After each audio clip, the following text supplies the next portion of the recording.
After Tuesday's primary, many Central Georgians have turned towards the November general election. But Macon Bibb election officials say not so fast. There's one more election to go. That would be the primary runoff. It is slated for June 21st. Anthony Montalto explains what a runoff is and what you need to know before you vote. Primary night 2022 has come and gone, but in some of those primary races, it's pretty far from over. Let's talk about what constitutes a runoff and how to vote in one. Some states use a plurality system, where a candidate just needs the biggest share of votes to win. But in the Peach State, things are different.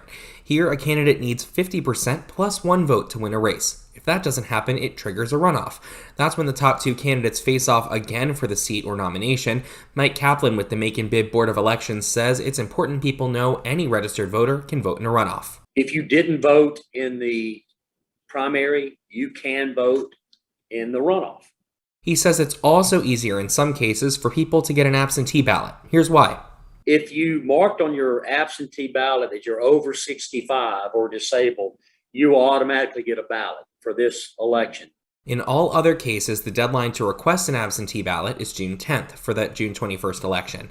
Early voting is the 13th through the 17th. If it seems like a quick turnaround, that's because it is.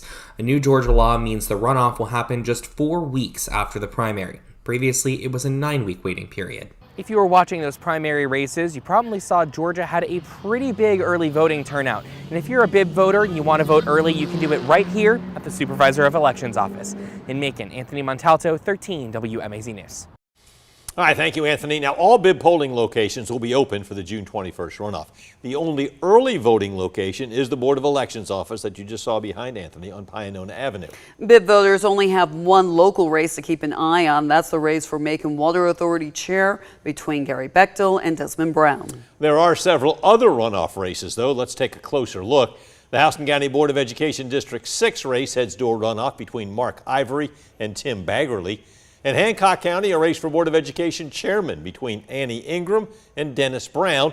And in District 3 Board of Education, Mary Thomas Jackson against Richard Thomas. Telfair County also has a Board of Education runoff race in District 6. The candidates are Elton Harris and Christopher Adams.